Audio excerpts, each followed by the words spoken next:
So maybe we can start. So good afternoon. Welcome all to this event. Which societies promoting social and environmental justice through knowledge. And this emerges from some challenges and from some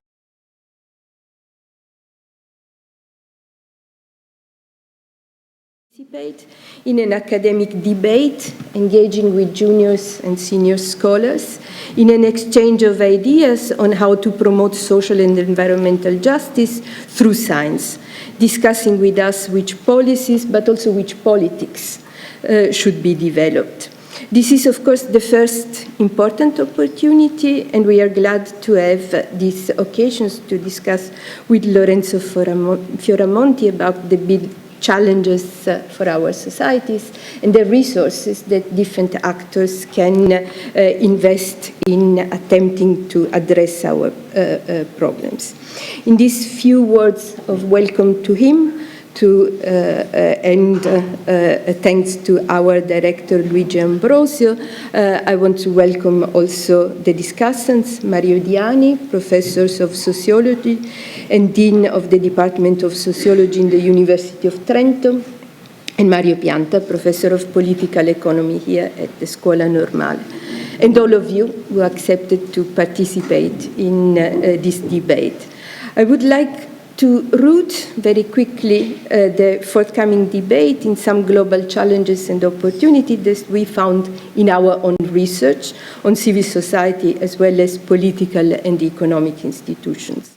In an intense time of heightened conflicts, some main social challenges, increasing inequalities, racism, violence on women, climate change, have emerged dramatically with an increasing awareness of the need to address them with urgencies and efficacy.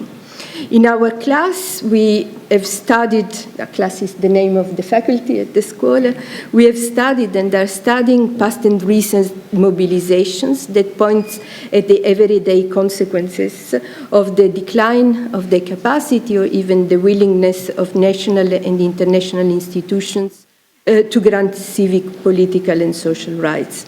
We are studying the political effects of increasing economic and social inequalities, the neoliberal transformations in the system of higher education, the increasing precarizations of working conditions, the criminalizations of solidarity, the social consequences of climate change. Against these conditions, social movements, civil society organizations have emerged that point at the citizens' suffering and request public interventions that become all the more complex, given also a declining trust in existing institutions. In fact, the critique on specific policies on social rights, labor rights, gender rights, and the rights to preserve the world and our future are bridged with the critique of the decline of the importance given to the public versus the private, to the political versus the market. A main challenge is therefore how to restore some trust in an age of mistrust, to cite Piero Zanvallone, and how knowledge and which knowledge can help accomplishing these tasks. What is more, these movements that we are studying explicitly interrogate science. And this is why we asked Minister Fioramonti to intervene on this topic. They do so addressing another big challenge for our society, a challenge that scholars have defined as a backlash or a great regression, in which civic values and solidarities have been denied through the use of fake news and the denial of scientific evidences. Studying right-wing groups and both movements and parties and their use of media, we have seen how not only new but also old media can be used for praising ignorance and spreading hate. The challenge of post-truth era is increasing by some policy trends in the fields of higher education and research. When studying the contentious politics of higher education in Chile, Canada, UK, Italy, South Africa, we have documented an increasing commodification of knowledge and an increasing commodification of science. The disinvestment from public higher education and research has been accompanied by policies that rely upon privatizations of funds and commercializations of results, with the effects of reducing not only the human resources for knowledge, but also the potential for cross-disciplinary approaches to complex problems and rising ethical concerns. What we have seen in our research are, however, also some emerging opportunities for building a sound scientific approach to address social and environmental problems. First of all, we have seen growing trust in knowledge, with the defense of science that is in part also reactions to an age of fake news and obscurantism. For instance, we discussed here with activists of Fridays for Future about the results of an analysis based on 5,000 interviews with activists of Fridays for Future that showed the very large degree of support for science, almost unanimous trust in science, but the debate was also about which science for which moment and how to involve also politics in this. What is more, we saw that this and other protesters trusted their own capacity to contribute to address social and environmental problems. They perceive their contributions not only as putting pressures upon institutions, a task that they recognize as of fundamental values, but also as practicing alternative forms of consumption and lifestyles, prefiguring different forms of democracy and society. And they also actively contribute to create knowledge, doing research on the protest by students and riders, Fridays for Future and Ni Una di Menos movement, but also on many conflicts on the use and abuse of land. We noticed that beside protesting, these citizens elaborate and transmit knowledge. They study scientific text, but also contribute ideas. They legitimate science, but also call for making it accountable. They trust scientists, but also call for participation in the social debate. They construct an Habermasian public sphere, but also multiply alternative spaces for the constructions of knowledge. And we have studied how in turbulent times, civic society organizations and movements have also been able to advance progressive proposals, interacting with institutions, crowdsourced constitutional processes in the referendum from below, as the one against privatizations of water in new movement parties. Besides the general questions on how to promote through public investment and interdisciplinary and sound knowledge, autonomous from big interest and oriented to achieve social and environmental justice, we want therefore to address also the challenge of bridging the knowledge of the experts and the knowledge of the citizens on specific issues, as well as the challenge on the very transmissions of knowledge.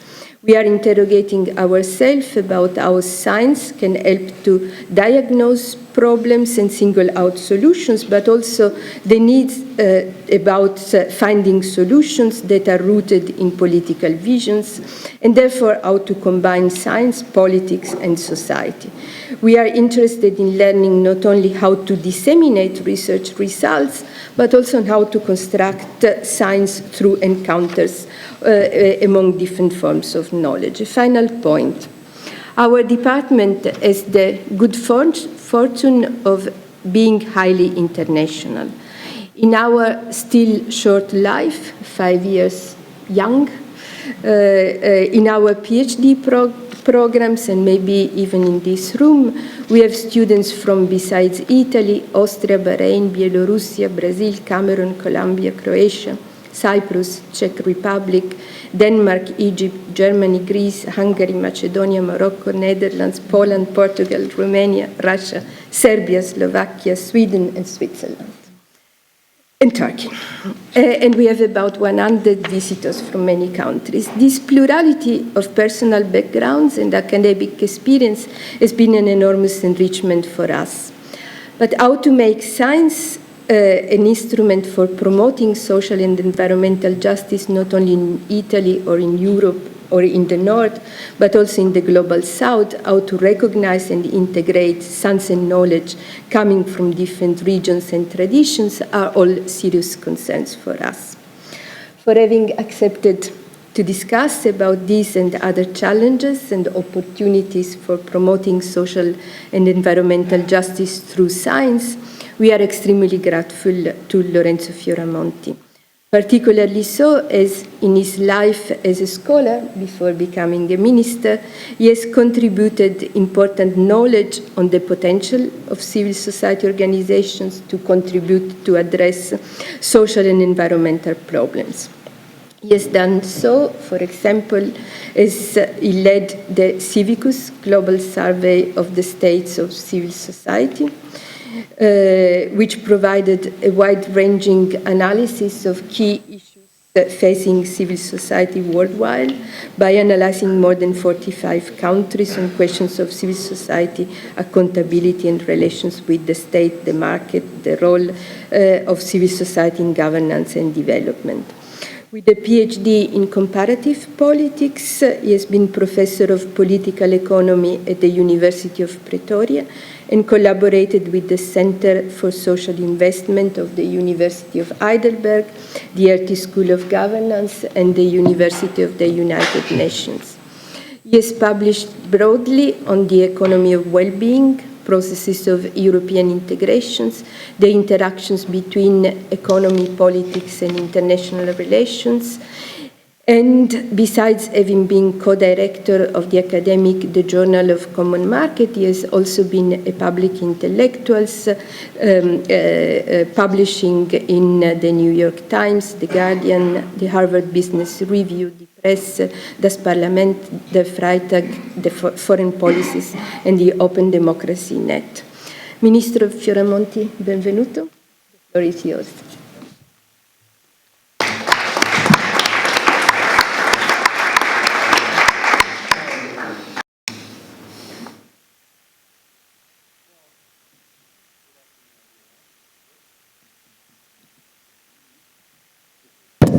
It's better. I thought the light was on, and that was enough.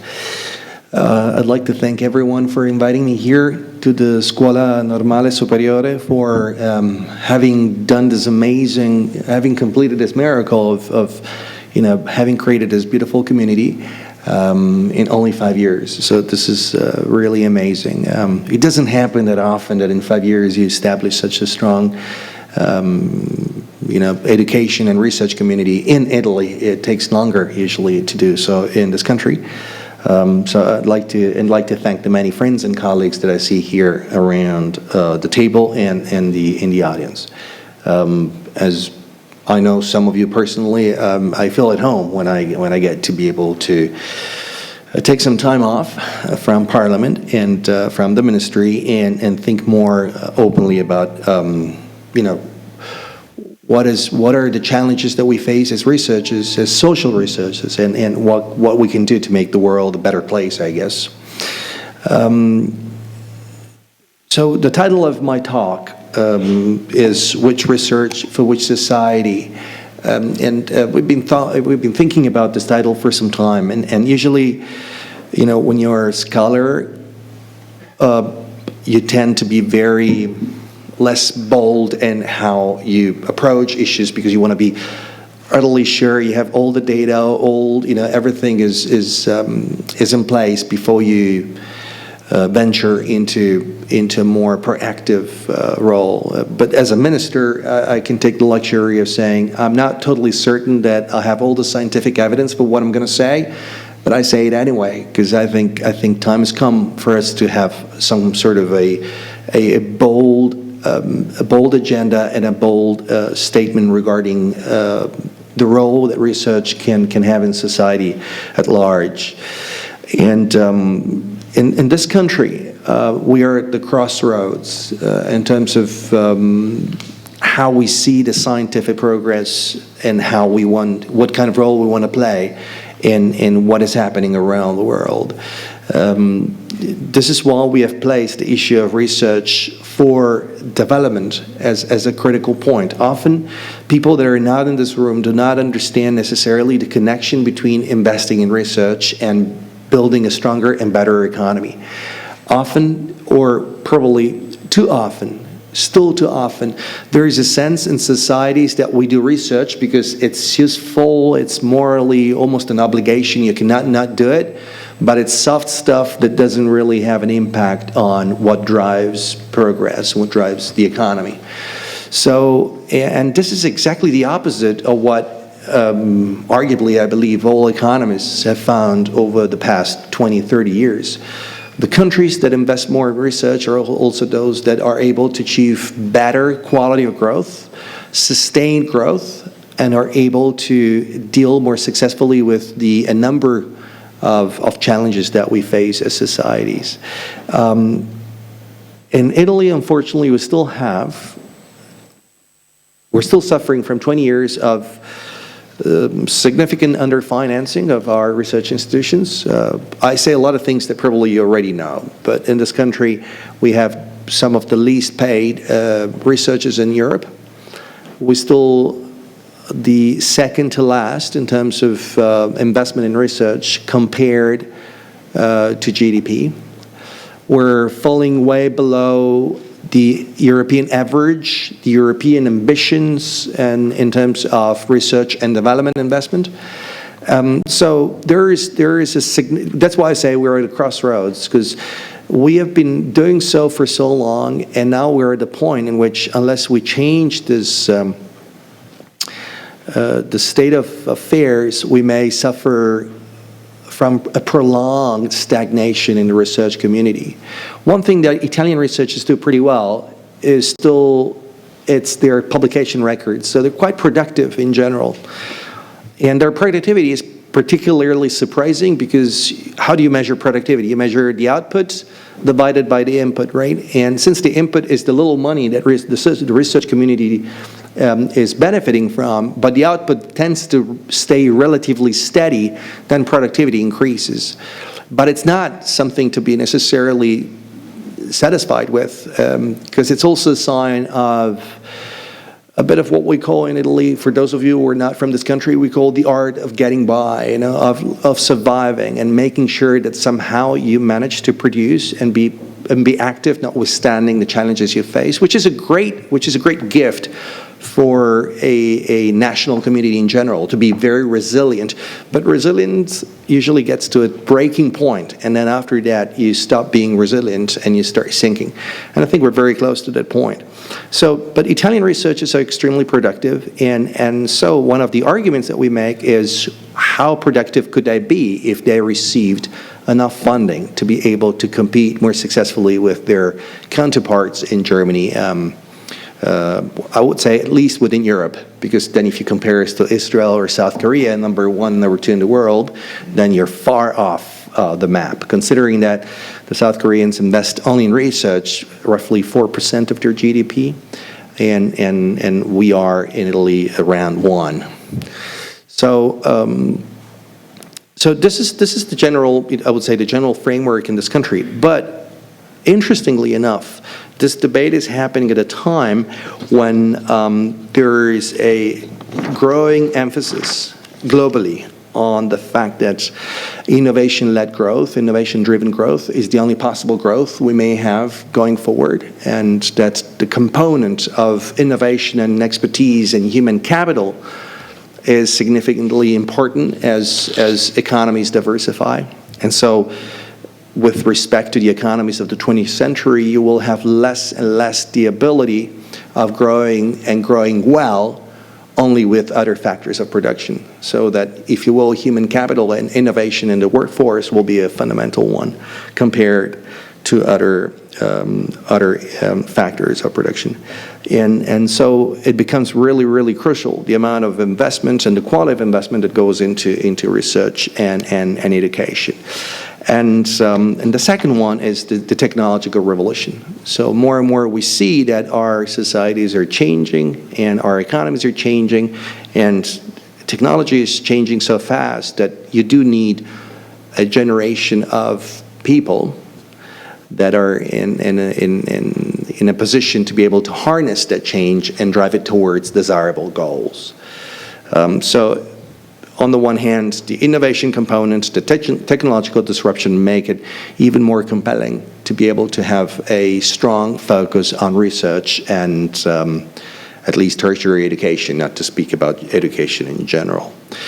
The other element that I think is particularly important is the shift that we've seen across Europe from generic investment on research towards making a stronger case for mission-oriented research funding and mission-oriented policies. And probably those of you who come across the report written by Mariana Mazzucato a few years back for the DG Research and European Commissioner Carlos Moedas will know very well that there is a growing consensus that we do need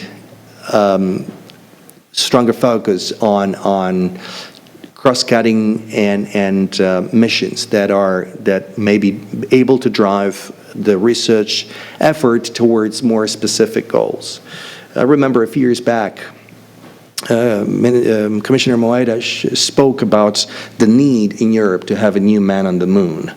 The whole idea that we needed big challenges and we needed somehow to harness all the potential and the energy we had in the European research area to drive the research community towards these bold goals.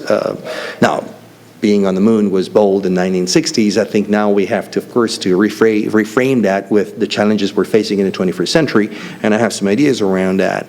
But certainly, there is a strong sense that research communities may need to find common objectives and common goals. And often in countries like Italy, the opposite has been more true. That not only the funding has been limited, but often the funding has been dispersed across a number of objectives and sectors and subsectors that has perhaps somehow, let me put it this way, weakened the ability to achieve notable and noticeable results. Okay, so this is not an argument against blue sky research. Okay, this is not an argument against basic, what we call in Italian, basic research, which I still think is fundamental and crucial.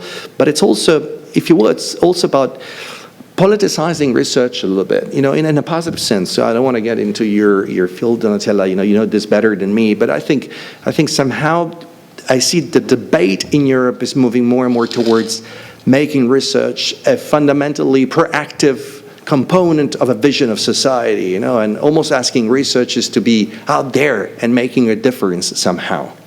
You see, it is also evolving in how we assess the activities of scholars. So for a number of years, we didn't assess them at all. Then we started assessing them in terms of the quality and quantity of their research outputs. Then also the quality and quantity of teaching. And now more and more across Europe and also in Italy, we talk about impact.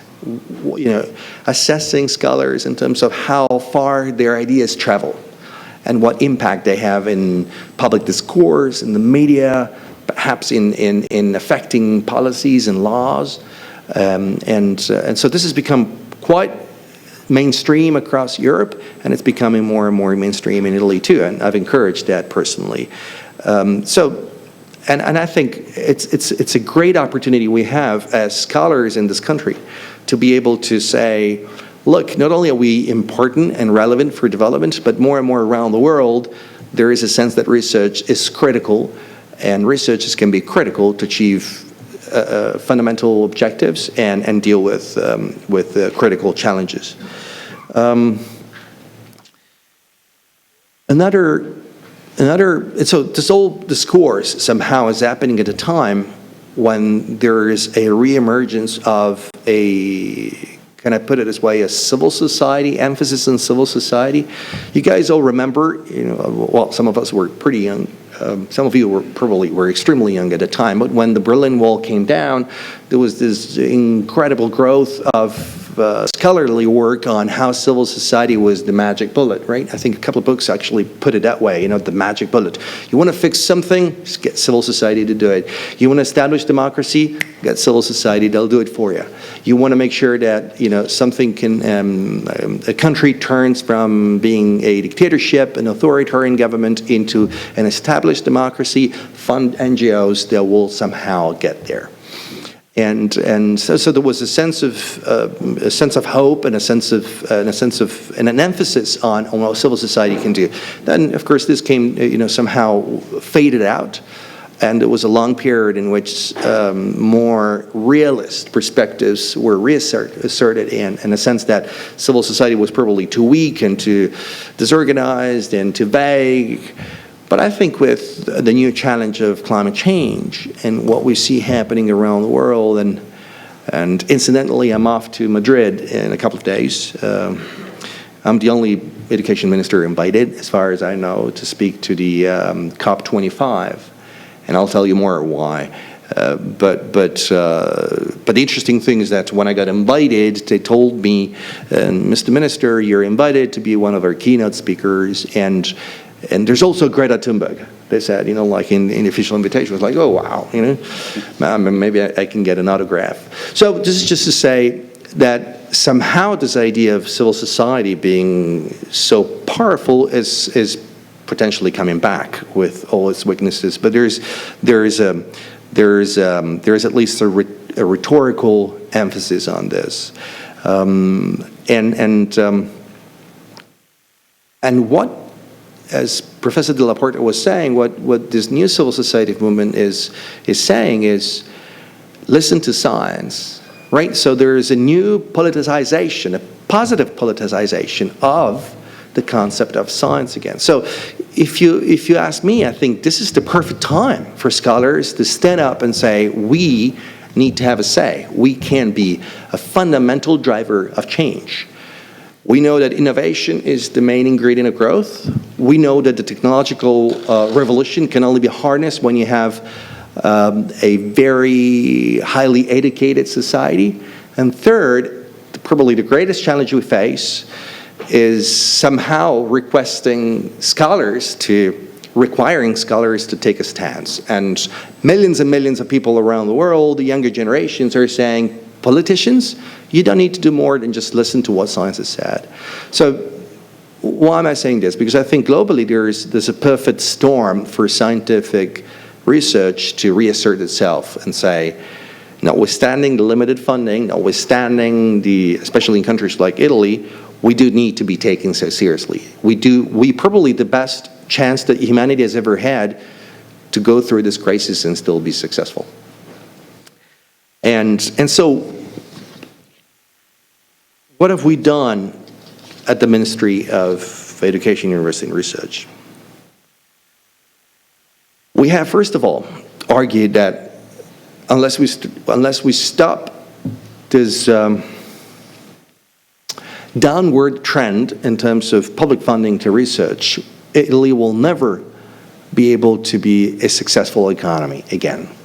So it's not just a matter of moral objectives and the moral importance of research and education, it's a self-interested strategy. So do you want to be successful? That's where you make a difference. And we did it quite boldly. We did it by arguing that more funding needed to be found. I myself have indicated that so many times in so many different occasions that now it's become almost something that even children talk about in school, that our minister may not be here anymore in a few weeks if they don't find the money. B, by proposing where to find funding. And I think once again, the same approach, we took the same approach, and we said, if we're serious about being an innovative society, an innovative economy, even the way in which you find funding for research may have to be innovative, and funding in general, public funding, and so proposing a bit of a revolution in our taxation system. For those of you who haven't followed the story, basically shifting as much taxation as possible from income to consumption, and then making tax on consumption based on well-being objectives. So you damage the environment, you pay for it. you damage health, you pay for it. You protect the environment, you get an incentive to do so, and you protect health, and you get a tax break. So, and we can discuss this. I mean, I don't know whether everyone agrees on that approach, but I think there is enough evidence that a society which becomes innovative in the way in which taxation happens will need to shift it from income to consumption, because that's how you're better positioned to drive consumers' choices and behaviors. And then we've introduced a number of innovations. One of these is to make sure that we seriously encourage interdisciplinary research. One of the issues behind, if you will, perhaps the perceived inability of researchers to deal with problems and to have an impact is their hyperspecialization in how they operate and how they subdivide scientific sectors. So basically, opinion surveys, again, Donatella, you may disprove me, but opinion surveys tell us more and more that there's a perceived distance between what people think about research and how researchers see themselves, and often this is due to the fact that there is a sense that researchers live in an ivory tower, that somehow they speak a different language. This is particularly true for mainstream economists, like having been perceived for, like only following mathematical algorithms and so on and so forth, and not being able to explain reality. So one of the arguments that the scientific community has made across the world a few years back was to encourage problem-driven research. So trying to deal with problems and finding the scientific and disciplinary angle that is most useful to that. So encouraging interdisciplinary partnerships, making sociologists and economists and hard scientists working together and so on and so forth. But guess what? We found that one of the problems that the research community, even when it wanted to do so, was that the way in which research activity was measured and assessed was still according to disciplinary boundaries. And so whoever did interdisciplinary research often was discouraged from doing so because the outputs or the activities wouldn't be recognized by any scientific sector as being properly within that sector, right? So a number of economists that start working on the ecology, which is the sector I work in, and not being recognized by ecologists for being ecological enough, not being recognized by the economists as being economic enough, and then even publishing in Science and Nature, but not being seen as being focused enough. And so we at the Ministry of Education, University and Research for this year, we have changed the way in which we assess universities so as to give more space to those that are operating across disciplines and encouraging larger research teams with people from different disciplines to work together. So to put it simply, if an article is published in which you have not only an economist but also an anthropologist and a medical scientist, it's seen as better, marginally better than the one only published by authors that fall within the same scientific sectors. And also, in terms of impact, we have, in Italy, we don't call it impact, we call it third mission, which is a vague notion, right? For those like Donatella Della Porta that have long studied in Mario Pianta, the third sector, we all know that usually when you come up with third something, it's because you don't really have a name for that and you didn't give it enough importance. So I've always argued that the concept third sector was a derogatory, and because you never call the first, you never call the state the first sector or the market the second sector. You call them the state, the market, and the third sector because you didn't have a name. So civil society is better certainly than the third sector, and I believe that impact is better than the third mission. And we have placed a lot of focus on the third mission, again, to give another incentive to the scientific community and to researchers to feel that if they get out there in the world and try to turn their ideas into practice and try to have an impact in public discourse, that's not lost time. That's actually not wasted time. It's time that the university system will recognize as productive and will be assessed positively. Finally, We have suggested the introduction of a new module for all universities across the country, which is called Lecture Zero.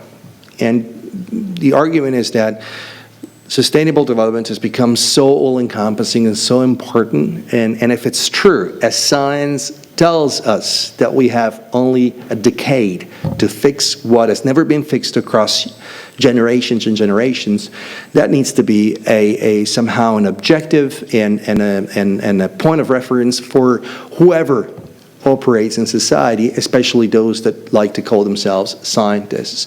So we want all students at the university level, all freshmen, to be able to attend a class at the beginning that explains to them how whatever they do will relate to the 2030 UN Agenda on Sustainable Development, on the interaction across different goals and objectives.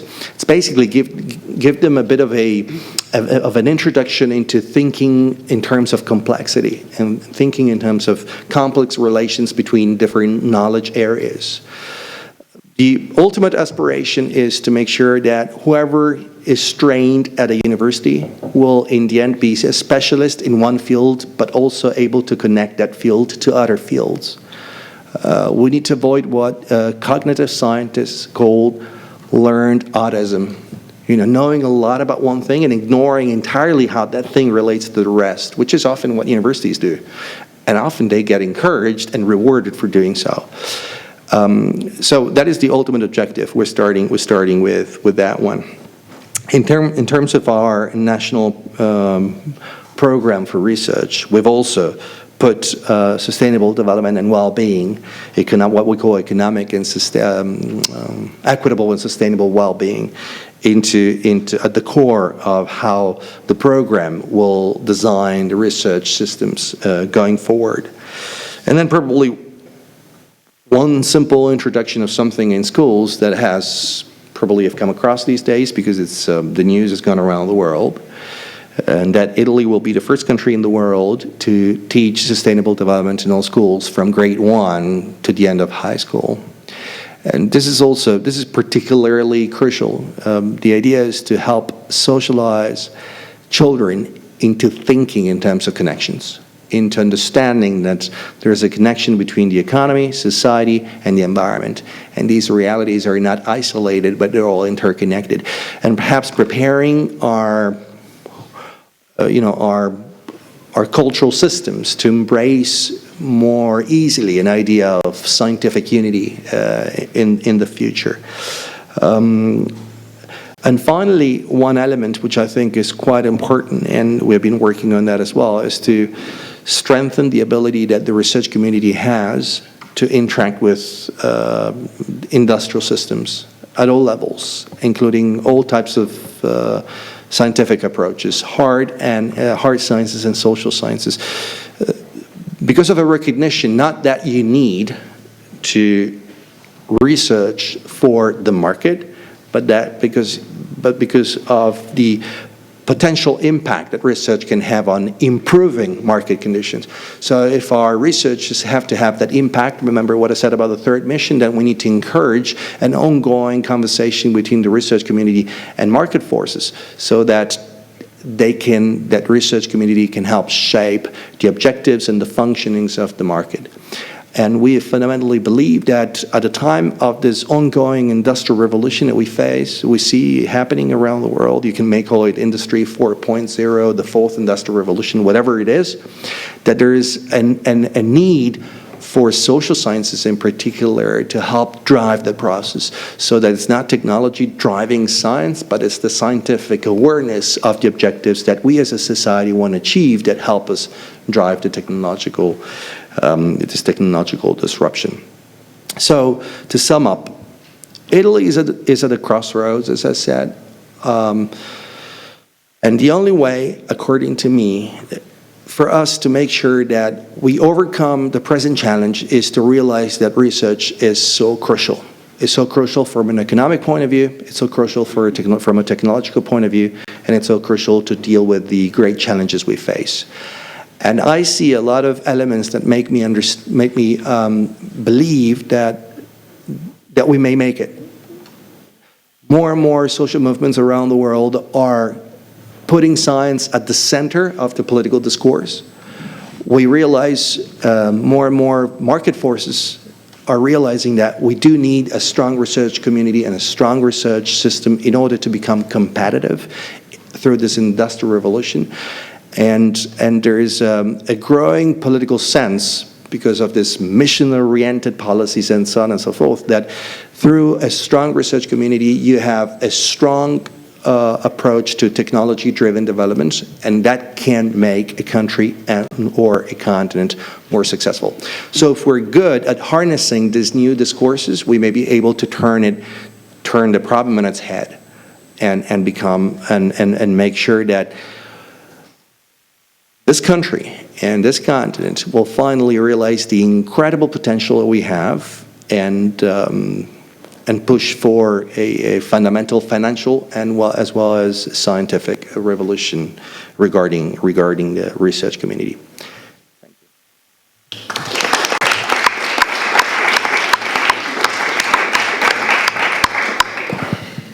Thank you very much for these detailed, critical, and inspiring presentations on the challenges and the opportunities.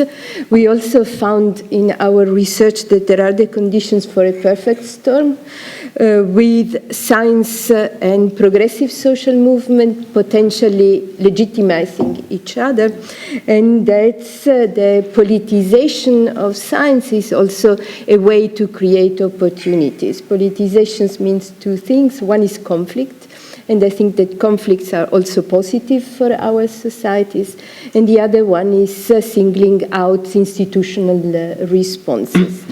I would like to give the floor on this on our two discussants, Mario Diani and then Mario Pianta, to put forward some questions about the interactions between politics, science, and society, and then give back the floor to the Minister, and then opening the discussions also with the public.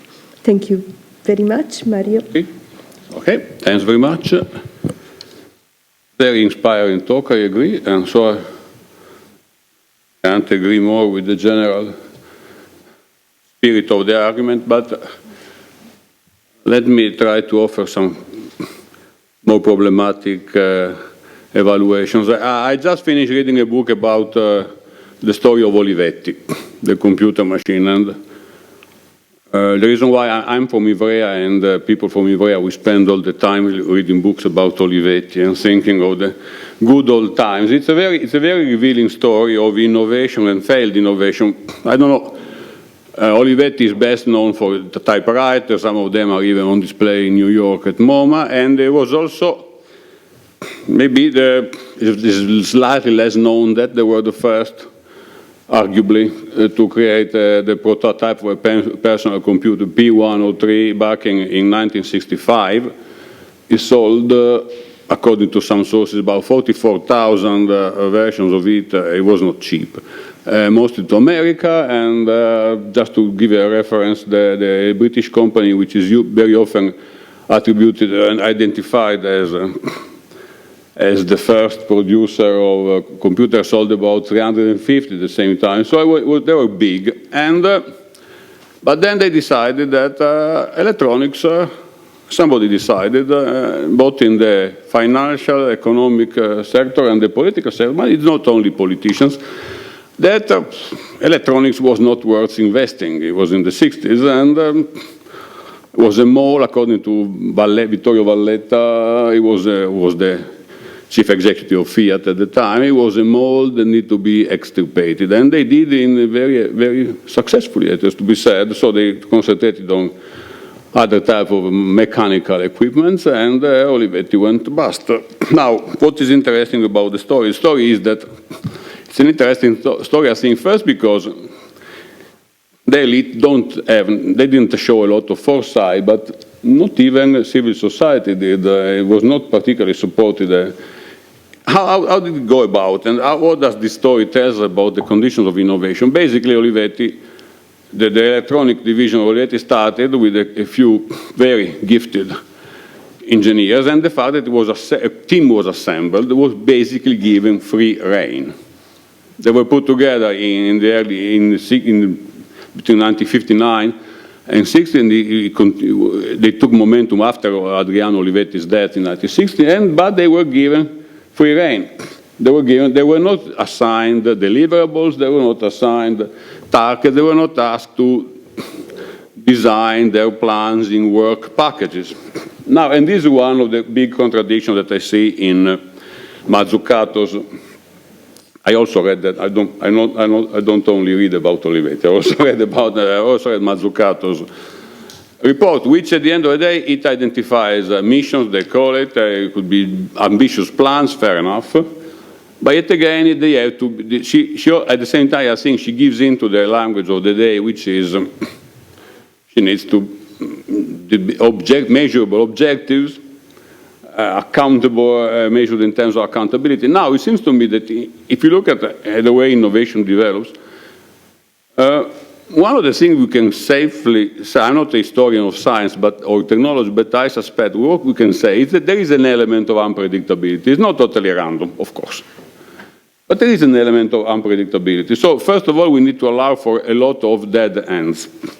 And I don't think we have the institutional infrastructure of the EU, even in its best and most intelligent version. I don't want it to sound like an entire total criticism, but I don't think we have the structures in place in that regard to facilitate the exploration, to allow for the ends, to allow for the fact that innovation sometimes comes in mysterious ways, like eternal safety. I mean, we have just a classical example. Transistors were invented 30 or 40 years before people thought how to use them. So there are huge gaps. Now, I think most people would agree that it was not a very good idea to stop the electronics division of Olivetti. But we see things in distance. And that's one thing. So my first, what are the realistic conditions under which innovation can be pursued? And this is all very well to start a project, but it's also, we need to be very careful about the difficulty of the task in that regard. The other link to that, the other fundamental mechanism is what makes encouraging. Now, I don't say convenient because we don't always necessarily think in strictly economic terms, but what makes it at least feasible, possible for people to go out of the established route. And now it's very clear. There is a point which is minor in your speech, which I think is very important and very well taken. You talk about the infamous SSD, Settori Scientifico Disciplinari, which is the particular Italian curse. But nevertheless, even though if you move beyond that, you go to discipline, there is a big issue precisely linked to the way the academic world operates. And the issue is that precisely the mechanisms through which careers are built are still very heavily skewed in favor of the discipline. This positively discourages attempts to cross discipline. And this brings me to my final point. It's all very well what you said about recognizing interdisciplinary research.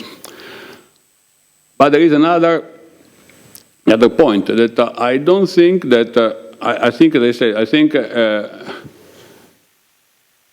we need a space for innovation the way Olivetti thought of it, free-flowing. And clearly, this brings us, however, creates a strong contradiction with the way the system, not only in Italy, operates right now. Because what would be the logic? The logic is the more, on the one hand, we can't simply throw money around to different universities and not check what they do, because we know what this has generated in the past. At the same time, if we apply the criteria for accountability we're using now, I think we end up in a dead end. We end up reproducing, strengthening normal science, but normal science, as we know, is often not only incompatible or hostile to innovation. So I think, and I close this, I think it is a very politically very sensitive issue, I understand, but that's why we are here. I don't think here or in the UK where I worked or in Spain or anywhere, any system I am aware, I don't think you can sustain a system in which there are not different explicitly recognized tiers within the university system, the research system. What I'm saying is, if the more you give money and you link it to precise specific targets, the more you build a strategy for yourself. And at the same time, if you want to live free, you need to identify people who have performed consistently in the past, give them free rein for a few years, not for eternity, for a reasonable number of years, but this can be done at the level of the system. This means basically recognizing that there are universities with different missions, all worthy of respect, but clearly you can't expect different units to operate at the same level. Otherwise, I think, given the constraint on resources, which exist not only in Italy, I think if we don't recognize that, we're not going anywhere in terms of fostering innovation.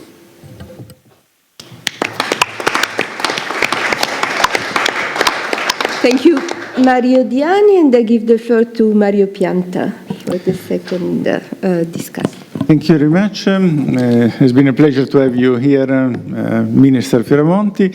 I think this type of debate is very rare in our university, in our policy-making circles, in our institution, in Parliament, I guess. And I think it's very urgent for all the reasons that you all have said, and I will not repeat. I like to point out simply that this wide-ranging debate is the pillar upon which we have to decide the new direction on which we have to turn. I like the point the Minister made on the Italy at the crossroad. We are really in a situation where either we go to the second league of European research and innovation system, or we invest massively to stay in the Premier League. So my comments will be very, very down to earth, because we cannot miss the opportunity to provoke the Minister a little bit on what can be done in practice. So first thing, what is the position of Italy in the European table?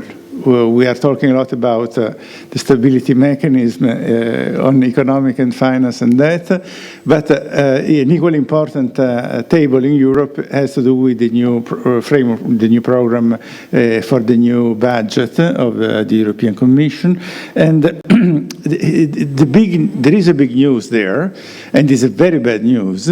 There is a huge financing for military research, and this is the first time from the founding of the European Union who have never financed military research and development in the past because of the nature of the European project itself.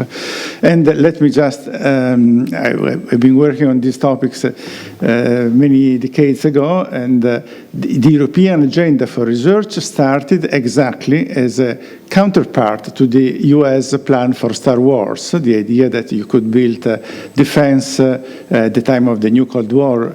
And the Star Wars at the time had a rhetoric which is very, very similar to the Industry 4.0, the new frontier of technological solution to social problems and political problems. There are no technological fixes to this, and the fact that Europe is committing a huge amount of money for the first time to military research is an example of very bad policy. So this is something which is important to point out when we are in the form of mission-oriented programs or in forms of other social priorities. We are in the framework of the emergency of addressing climate change. We really have a completely different direction of. So this idea that science and research are the starting point where we have to decide what are our society's priorities is a very important framework for discussion. Let me just remind another case that a few years, a very important case in which social movements, social debates about technological priorities and the policy related research priorities were important, has always been the issue of nuclear power. Which is very closely associated to the current climate challenge. If you remember well, Italy had two national referendums with two victories of the forces against nuclear power, which were a very important positive force, preventing Italy to embark in a again, a very costly and very destructive trajectory of the establishing of nuclear power in Italy. So we were lucky that civil society and political forces and environmental movements in the 70s, in the 80s, and back in a few years ago, were capable to politicize an issue of what are the energy priorities of the country, and to collectively decide that the trajectory of nuclear power was not a productive one, and we needed an alternative, which is really the foundation of the new sustainability that we are discussing today. So there is a long tradition of interaction between things, but probably is not recognized as an important framework for understanding what we are facing now in terms of climate change, in terms of migration. So the specific question is how we can bring this trajectory, these experiences on the European table, influencing the way the new framework programs and the new Horizon 2020, whatever is going to be called, Horizon Europe is going to be shaped. Second, how successful can you be in the next few weeks in bringing some money back? Let me remind you that let me remind you that Italy has lost the budget of public research in Italy has been cut by 2 billion euros in the last 10 years as a result of successive reforms. So this is not a rationalization, this is a distraction, just like losing a branch of the industry such as the electronics one. Are we going to accept that we lose a branch of our economic and social activities such as research, or do we want to recover some of this stuff? If we want to recover some of these capabilities, we have a few thousands of Italian researchers of high quality who have migrated abroad because they have not had any access to position. And of course, Lorenzo knows this very well because he has been one of the Italian researchers that's from Siena and Rome, and Forlì had to find for opportunities of career abroad. And this is a top priority. We have a great capability that we can still attract back in the country, but if we keep these bureaucratic arrangements and university parochial approaches, of course, this is not going to happen. So we need money and we need institutions and innovative practices to be able to do this. So what are the incentives and the policy and the money that the ministry wants to put on that? Then finally, climate. We see from the OECD data that Italy is spending very little on research, and there are almost no big research institutions devoted to climate and sustainability in itself. So there are these very positive developments on teaching, but we need probably, I don't know, 5, 6, 10 national research institutes in some places that deal with these major priorities, with probably a few hundreds of researchers. So is there any idea, is this inside the national research plan, or and then of course we need to, as you said, to correct what is going to happen with the new criteria for allocating funds, so we need also, in this sense, we need to stimulate you to connect very closely, long-ranging ideas, but also everyday rules and action that can help us and the country to move along. Thank you. Thank you very much. We have been talking a lot about the Italian conditions, and for good reasons, but many of the problems that have been mentioned are the problems of many countries and of policies of higher education and research, which proved unfit to address challenges. Now, before giving the floor back to Minister Fioramonti, I would like to open the floor for additional questions. Marco De Seris.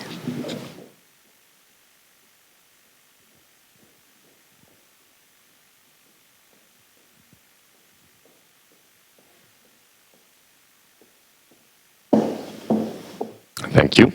Thank you, Minister, for being here. I'm speaking actually on behalf of a group of researchers from the department. We had a meeting last week just to have a collective discussion around your visit. And so I'll be speaking for 2/3, representing them, and then I'll have a question that is my individual question.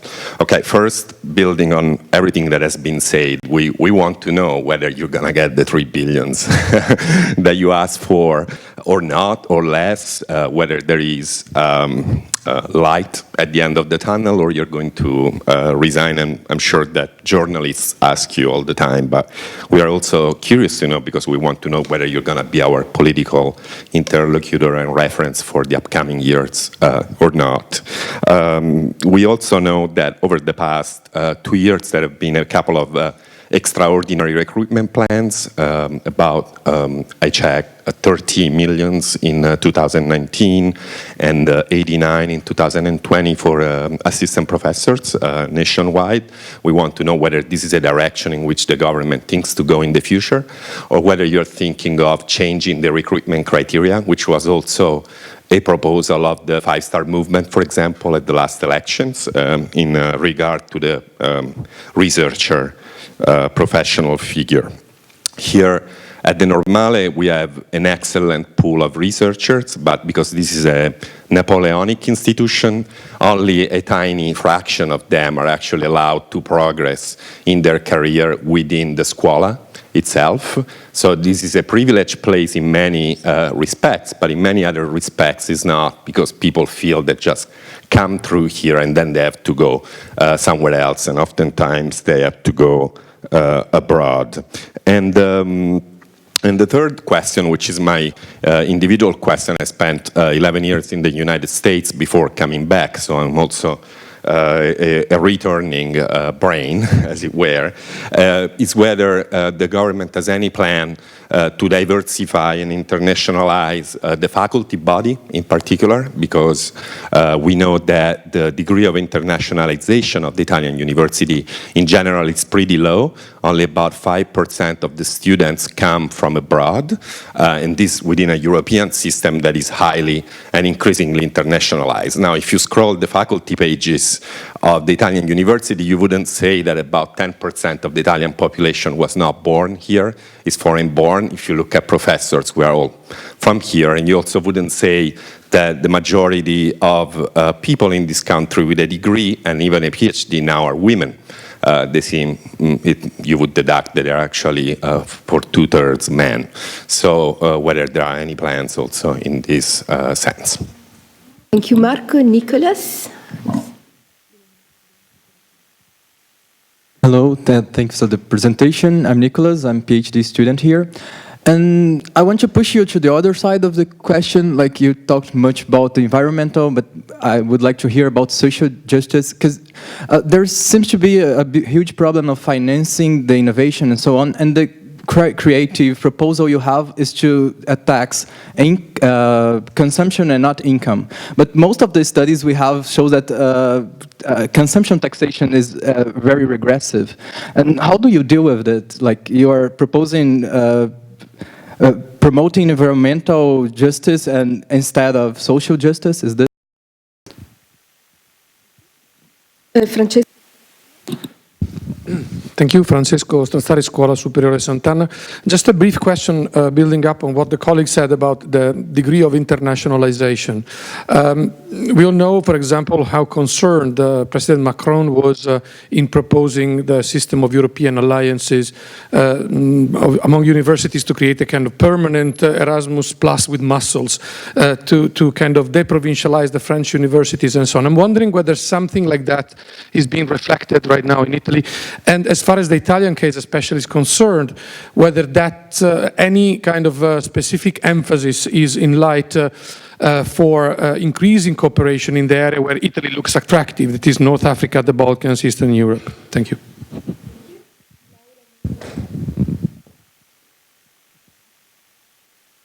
Yeah, hi. Thank you very much for your presentations and for the discussants.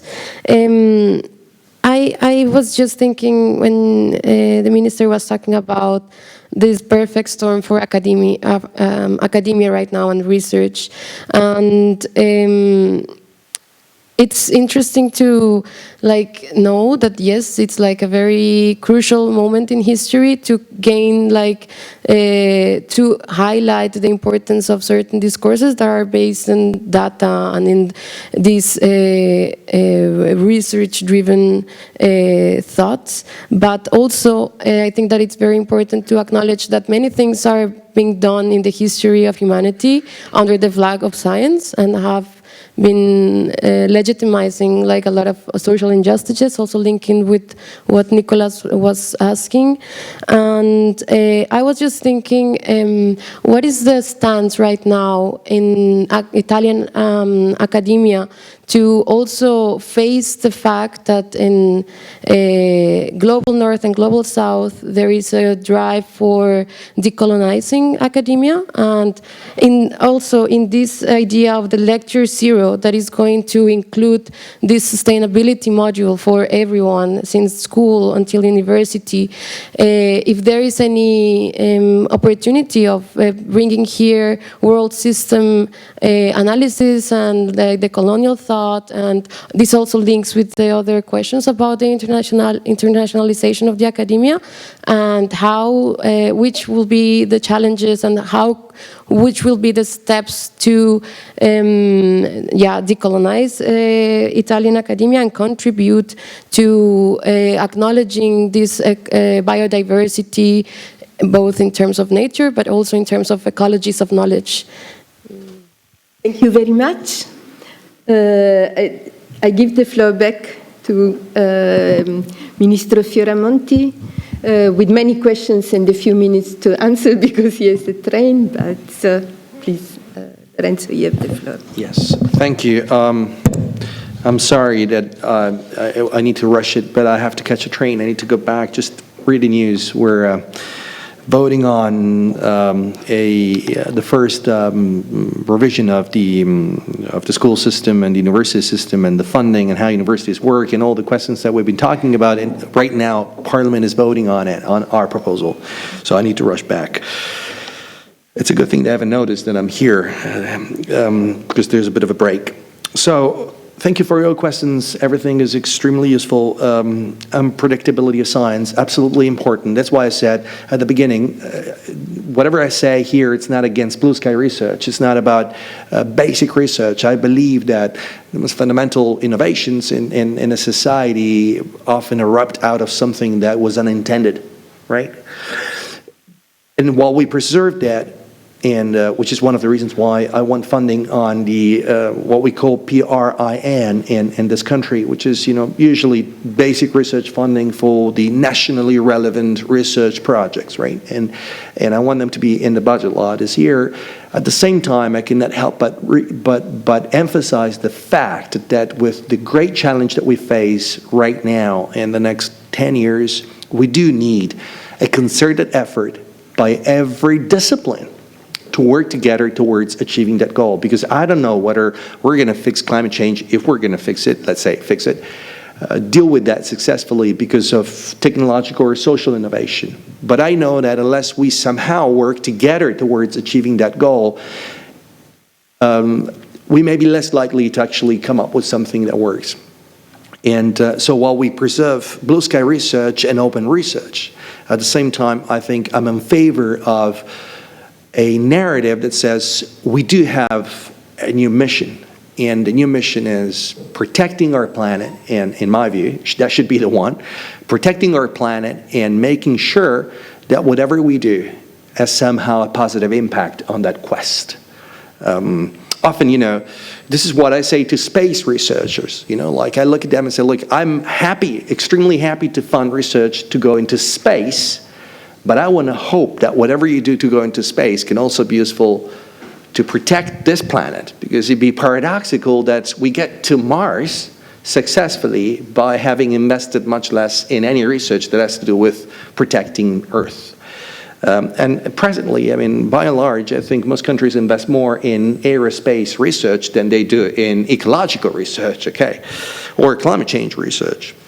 So I think the purpose of missions is that one. And when we were discussing with Carlos Moedas months ago, because I was the head of delegation for the negotiation of Horizon Europe, we made it clear that, some of us made it clear, I definitely did, that we needed to have missions that spoke to these objectives and not other missions, not vanity missions that everyone came up with a mission just because there was an industrial system interested in pursuing that one, which is often the case. Think of artificial intelligence, for instance, which is usually put out there as a critical mission, but often very strong industrial interests are behind it. So I'm not against it, but I think if you show me that that can be used successfully to deal with those challenges, then it's great, then it's fine. I think their New Horizon Europe may have.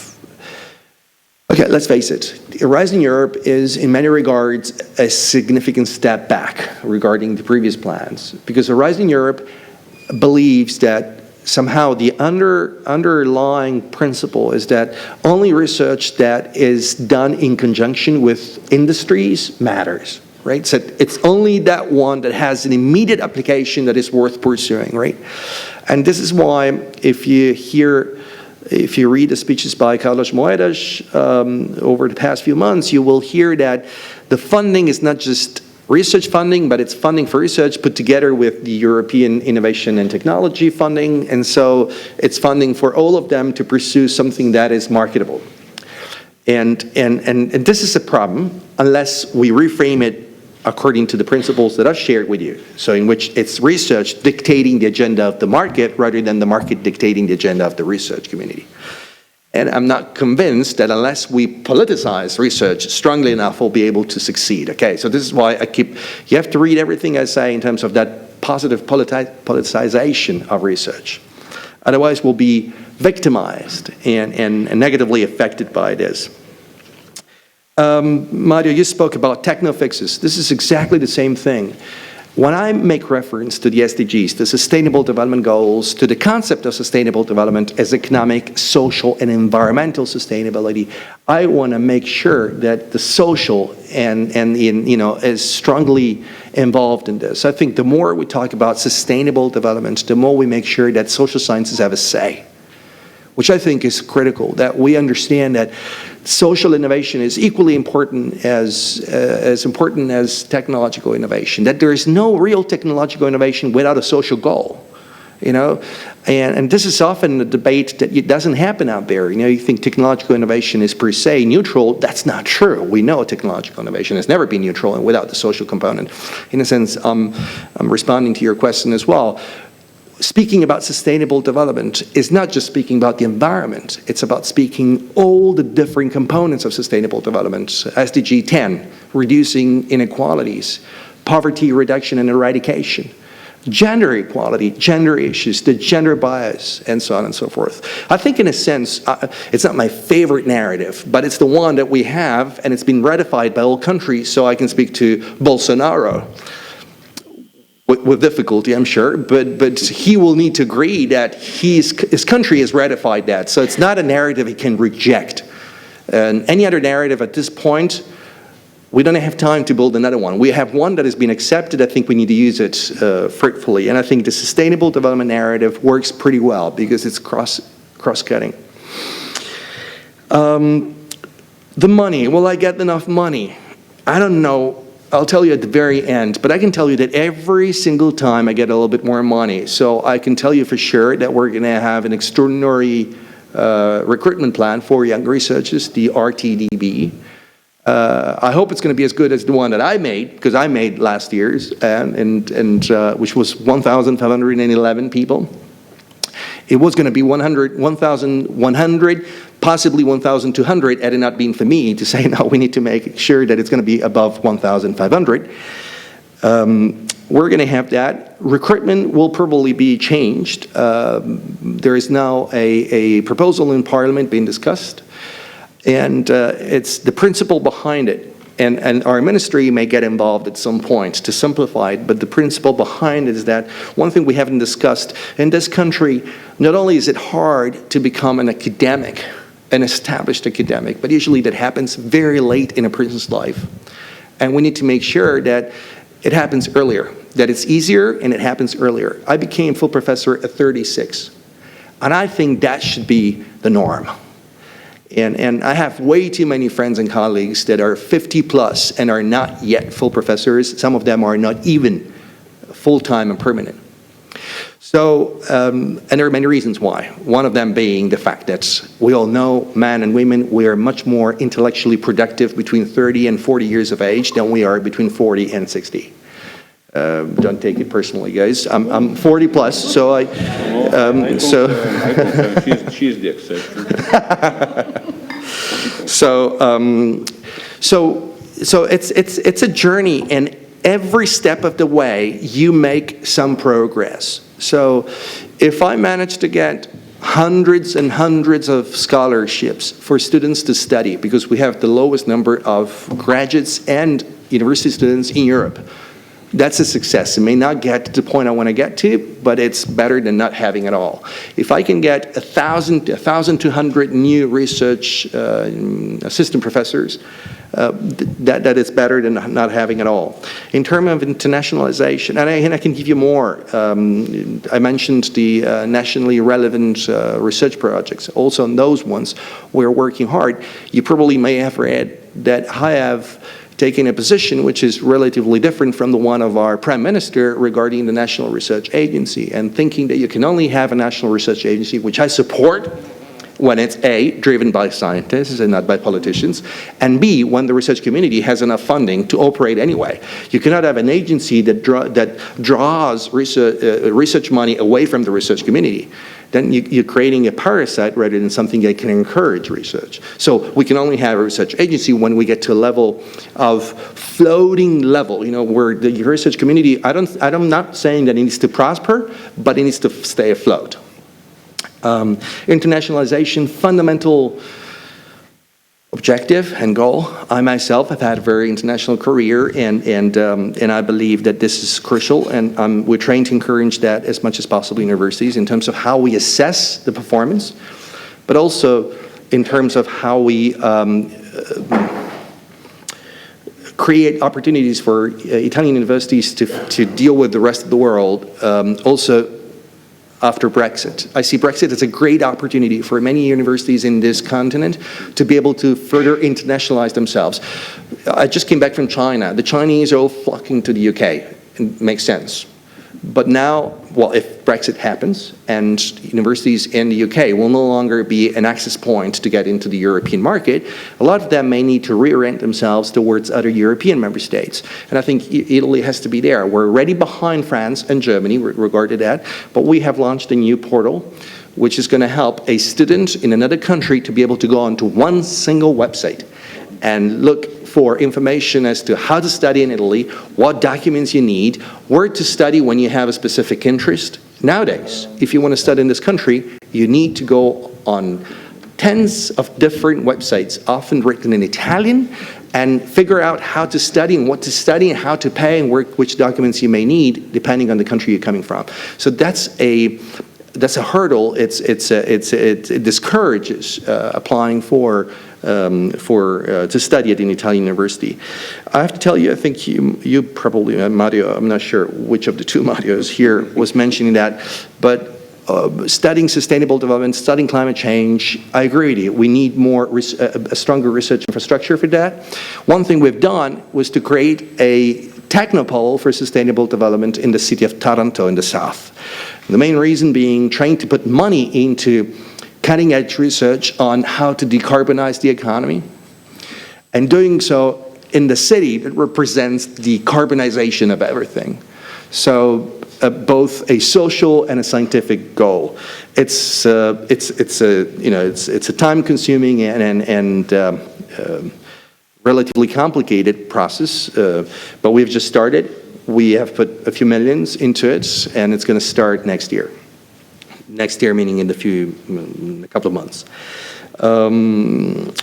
I think also the issue of European universities is crucial here, and you've seen what President Macron has said a few times, the fact that a number of Italian universities have successfully won the funding for European universities by the European Commission a couple of weeks ago, I was in Europe speaking at the first gathering of the European universities. Now there are consortia of universities, but I suppose slowly but surely we may be moving into having real European universities that are operating across borders. But the first step towards that goal, and here I'm sending shockwaves across this audience here, is that to have perhaps regional universities in Italy. One thing I've proposed, that I'll be back here tomorrow to make it even more official with the MEC, the Regional Minister of Research, is to have perhaps University of Tuscany. I know, that's usually the reaction I get from, from people from Pisa, Sant'Anna, and Florence and Siena.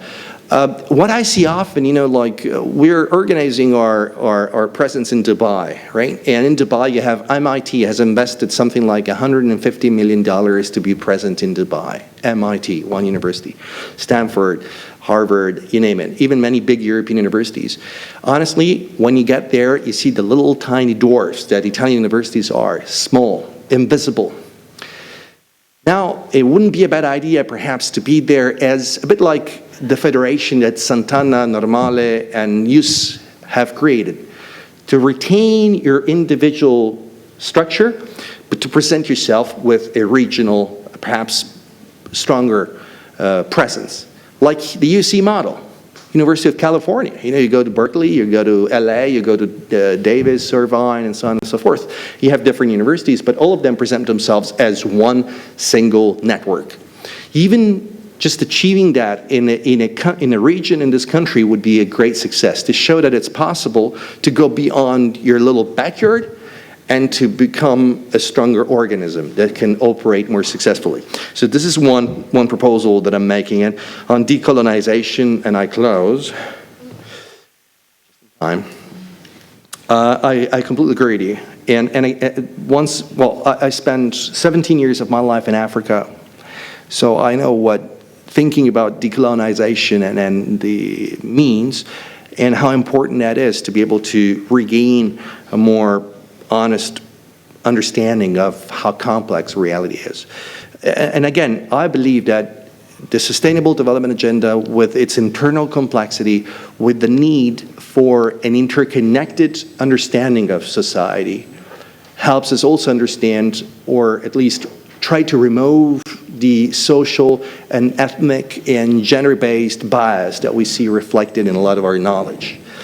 And I think it's like a Trojan horse. It's a way to get a narrative which is perceived as relatively acceptable and accessible, and then open a Pandora's box of deconstruction of our social, of our more conventional wisdom around knowledge.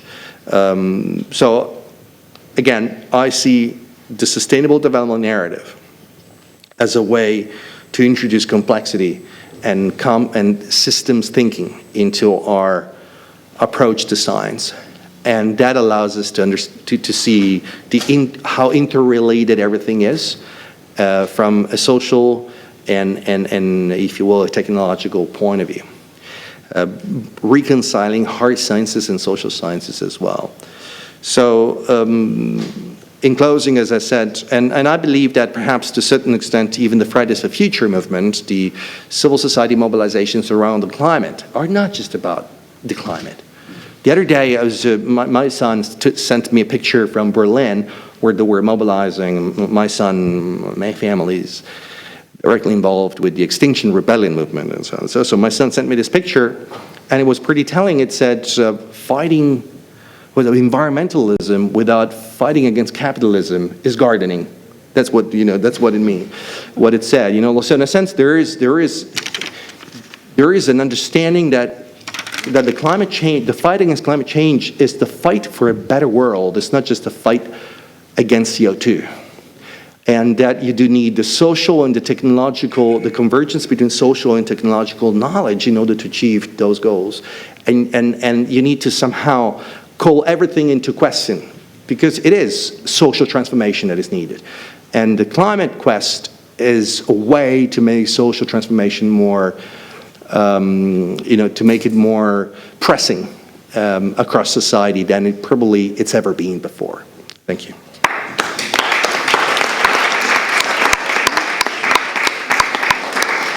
Thank you really very much. It is not at all common to have the possibility to discuss in an academic environment with the minister. Maybe it's a sign of the time, but I'm sure it is also a sign of the personal sensitivity and generosity of the minister, for which we are grateful.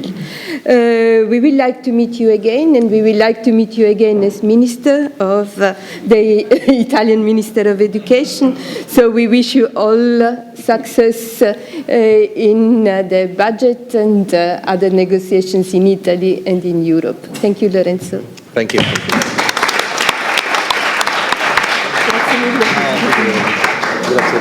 Se possiamo fare qualcosa, tu dimmi. Anch'io abito un po' a Berlino. Poi... magari sulla federazione stiamo lavorando. Questo non vuol dire che poi la federazione non sia una buona idea. Io non mi sono addentrato l'importante è l'idea. Sei partito. Sì, lo so. Ho seguito alcune di queste. Ci stiamo lavorando.